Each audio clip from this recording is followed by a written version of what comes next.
Salut à toi, dans cette capsule je vais te parler d'ondes en deux dimensions et plus particulièrement d'un phénomène que je trouve très intéressant, à savoir les interférences. Alors, pour qu'il y ait interférence, il ne faut pas une source mais il en faut au moins deux. Donc ici l'idée c'est qu'on va avoir des sources qui vont générer des ondes qui vont interagir. Alors pour ça, je vais représenter ici une demi-longueur d'onde en rouge, une longueur d'onde en bleu, demi-longueur d'onde en bleu, etc., etc. Et donc ici, tu peux te rendre compte que entre un cercle bleu et un cercle rouge, il y a une demi-longueur d'onde d'espace. Entre deux cercles bleus, il y a une longueur d'onde d'espace. Et du coup, j'ai besoin d'une deuxième source, donc on va faire exactement la même chose juste à côté. Très bien.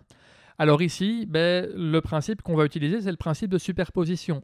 C'est-à-dire que si j'ai mes deux ondes de deux sources différentes qui se rencontrent, elles vont interagir et elles vont s'additionner. Alors, je vais m'intéresser par exemple ici à un point que je vais appeler P.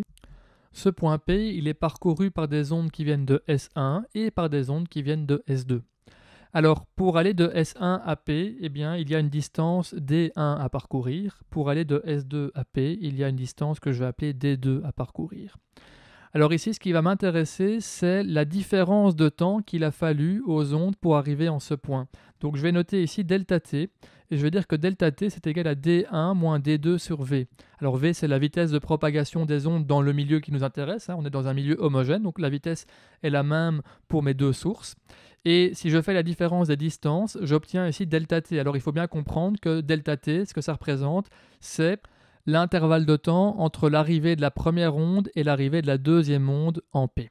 Et je vais m'intéresser à deux cas particuliers. Le premier cas particulier, c'est le suivant. On a delta t, donc qui vaut d1 moins d2 sur v, qui est égal à k fois t. Alors ici, k, bien entendu, est un nombre entier. Et ce que je suis occupé à dire, c'est que le delta t entre S1 et S2 pour arriver en P est égal à un nombre entier de périodes. Une manière équivalente de dire les choses, si je fais passer le V de l'autre côté de mon équation, c'est D1 moins D2 est égal à K fois V fois grand T, ce qui est égal à K fois lambda, puisque lambda est égal à V fois T. Et donc la différence de distance à parcourir pour aller de S1 à P et de S2 à P est égale à un nombre entier de longueurs d'onde. Cette différence de distance, eh bien, on l'appelle la différence de marche. Alors le fait que la différence de marche soit ici un nombre entier de longueur d'onde nous amène à une conclusion importante, et cette conclusion c'est la suivante, c'est que les ondes qui arrivent de S1 et de S2 au point P vont arriver en concordance de phase. Donc à nouveau, si j'imagine que mes deux sources ici sont des sources de vagues dans une étendue d'eau, eh bien ça veut dire que les vagues qui arrivent de S1 et de S2 au point P vont arriver avec la même hauteur. Donc par exemple, si j'ai une amplitude maximum, eh bien je vais avoir à cet endroit-là les deux amplitudes maximum qui vont s'additionner, donc je vais avoir une très grosse vague. Ce phénomène-là, eh bien, on va l'appeler interférence constructive, puisqu'on a des ondes qui viennent s'additionner pour donner une onde qui sera plus importante. On va essayer de visualiser encore un peu mieux les choses, et pour ça je vais retracer mes deux sources qui viennent donc interférer l'une avec l'autre, et je vais venir regarder toute une série de points particuliers. Alors le premier point que je vais regarder, c'est celui-ci que je viens de dessiner en vert. Alors ce point-là, tu peux remarquer qu'il se trouve à une distance de 1 longueur d'onde par rapport à S1, et par contre il se trouve à une distance de 3 longueurs d'onde par rapport à S2. Ça signifie que si je fais D1 moins D2, je vais arriver à un nombre de moins 2 longueurs d'onde. Et donc j'ai ici une distance entre les deux, une différence de marche qui est de moins 2 longueurs d'onde. Autrement dit, je suis ici sur une interférence constructive. Alors je peux regarder un autre point qui remplit la même condition, c'est ce point-ci, le deuxième que j'ai tracé. Je peux regarder encore un autre point, ce serait par exemple celui-ci. Alors ce troisième point, tu vois qu'il a une distance de 2 longueurs d'onde par rapport à S1 et il a une distance de 3 longueurs d'onde par rapport à S2. Donc ça veut dire que la différence de marche est de moins 1 longueur d'onde. Et là, tu te rends compte d'un truc, c'est qu'en fait, tous les points où mes cercles bleus se croisent, les cercles bleus de S1 et les cercles bleus de S2 se croisent, eh bien ce sont des endroits où on va avoir un nombre entier de longueurs d'onde. Et en fait, on peut faire la même démarche pour les cercles rouges. On peut se rendre compte que là où les cercles rouges se croisent, eh bien, on va obtenir également un nombre entier de longueurs d'onde. Et donc ça me permet de dire que les endroits où je vais avoir des interférences constructives, ce sont tous ces points où des cercles de même couleur vont venir se croiser. Et donc je vais venir ici tracer tous les autres rapidement. Et donc tu peux observer ici que je suis venu indiquer tous les points d'intersection entre deux cercles de même couleur. Alors, le truc à comprendre ici, c'est qu'il n'y a pas que ces points qui sont des lieux d'interférence constructive, mais que en réalité, je vais pouvoir venir relier ces points entre eux. Donc par exemple, si je regarde au milieu, tu peux voir que j'ai en fait une ligne droite qui vient se tracer. Et donc ça, c'est quoi? Cette droite-là, elle représente tous les endroits où la différence de marche est égale à 0 longueur d'onde.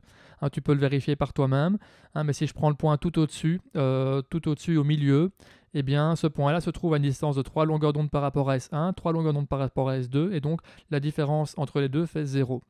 Et donc on a ici une ligne complète qui correspond à ce critère. Donc la différence entre D1 et D2 est égale à 0 longueur d'onde. Et puis je peux opérer la même démarche pour les autres points et je vais pouvoir les relier et tu vas observer qu'on arrive ici à une série d'hyperboles. Et justement, mathématiquement, une hyperbole, ça correspond à l'ensemble des lieux dont la différence des distances par rapport à deux foyers est fixe. Et c'est bien la condition qu'on s'est fixée ici, puisque chaque hyperbole ici possède une différence de distance par rapport à S1 et S2 qui correspond à un nombre entier de longueur d'onde. Ce que je viens de dire, c'est que ces hyperboles correspondent au lieu où on va obtenir une interférence constructive. Pour que tu comprennes bien, imaginons à nouveau que S1 et S2 soient des sources de vagues dans une étendue d'eau. Eh bien, sur une hyperbole, les vagues vont arriver en concordance de phase. Et donc, ça signifie qu'elles vont venir s'additionner sans s'annuler. Et donc, à ces endroits-là, on va avoir des vagues très importantes. C'est la raison pour laquelle on appelle ces lignes, ces hyperboles, des lignes de tempête. Alors, la dernière chose à préciser, c'est que dans ma formule D1 moins D2 est égal à K lambda, tu vois que K peut prendre des valeurs entières. Et donc ici, si K vaut 0, ça correspond à l'hyperbole du centre. Donc je peux noter ici K est égal à 0. Si K est égal à 1, je vais arriver à l'hyperbole suivante. Donc ça veut dire que la différence de tous ces points qui sont reliés entre eux, la différence des distances par rapport à S1 et S2 sera égale à une longueur d'onde. Et puis la dernière hyperbole ici, c'est K est égal à 2. Donc ça veut dire que la différence entre D1 et D2 sera équivalente à 2 longueurs d'onde. Alors tu vois, j'ai numéroté que à droite puisque tu dois te rappeler qu'une hyperbole possède deux branches. Ok, attaquons maintenant le deuxième cas de figure que je voulais étudier avec toi sur les interférences. Donc je remets ici ma petite formule. Donc on a delta t est égal à D1 moins D2 sur V. Et je vais ici écrire le deuxième cas de figure qui m'intéresse, à savoir que le delta t ici est égal à K plus 1/2 fois T. Alors, ce que ça me dit ici, c'est qu'on va avoir en réalité le delta t qui correspond à un nombre impair de demi-période. Bien entendu, à nouveau, k est un nombre entier. Alors, comme je l'ai fait dans le premier cas de figure, on peut reformuler les choses en termes de longueur d'onde. Et donc, je peux dire que D1 moins D2, la différence de marche, correspond à 2k plus 1, le tout multiplié par lambda demi.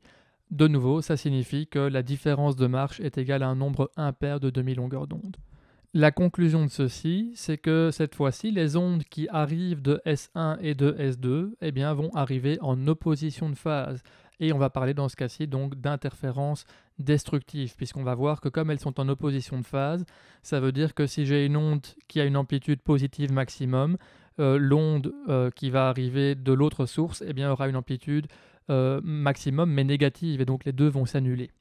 Alors on va tracer ça de nouveau sur notre petite figure comme tout de suite, et je reprends ici donc S1 et S2. Je vais venir à nouveau représenter mes lignes de tempête et on va regarder quels sont les points qui correspondent à cette condition, donc un nombre impair de demi-longueur d'onde. Et je vais tracer un premier point, donc celui-ci en mauve. Et donc tu vois que ce point-là, il est distant d'une longueur d'onde et demie par rapport à S1, et par contre il est distant de 3 longueurs d'onde par rapport à S2. Et donc tu vois bien que si tu fais la différence, tu obtiens un nombre impair de demi-longueur d'onde. Donc autrement dit, ce n'est pas un nombre entier de longueur d'onde, mais c'est un nombre de demi-longueur d'onde qu'on va obtenir. Je peux tracer un autre point, ce serait par exemple celui-ci qui correspond exactement au même critère. Et puis j'ai toute une autre série de points qui va correspondre. Et là, tu te rends compte que ces points correspondent aux endroits où j'ai deux cercles de couleurs différentes qui viennent se croiser. Et donc je peux tracer l'ensemble des points que je peux à nouveau relier comme on l'a fait dans le cas des interférences constructives.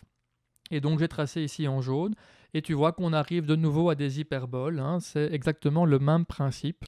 Par contre, comme je l'ai dit, ces hyperboles que j'ai tracées correspondent aux endroits où en fait nos ondes vont venir s'annuler.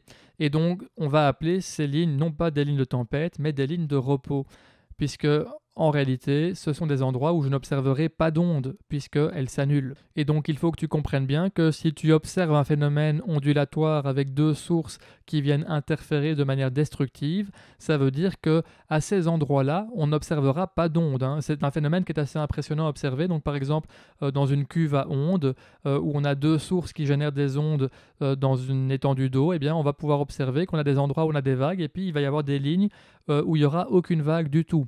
Donc c'est assez particulier. Alors, de nouveau, je peux m'intéresser au petit k de la formule et on peut se rendre compte que si k est égal à 0, eh bien ça veut dire que d2 moins d1 vaut une demi-longueur d'onde. Si k vaut 1, eh bien ça veut dire qu'on va avoir d1 moins d2 qui va valoir 3 demi-longueurs d'onde. Et donc tu vois que j'ai ici à nouveau indiqué K par rapport à l'hyperbole correspondant. Alors ce que j'ai tracé ici donc avec les lignes de repos, les lignes de tempête, eh bien l'ensemble c'est ce qu'on appelle une figure d'interférence. Donc ça présente vraiment les interférences de manière complète pour deux sources dans un même milieu.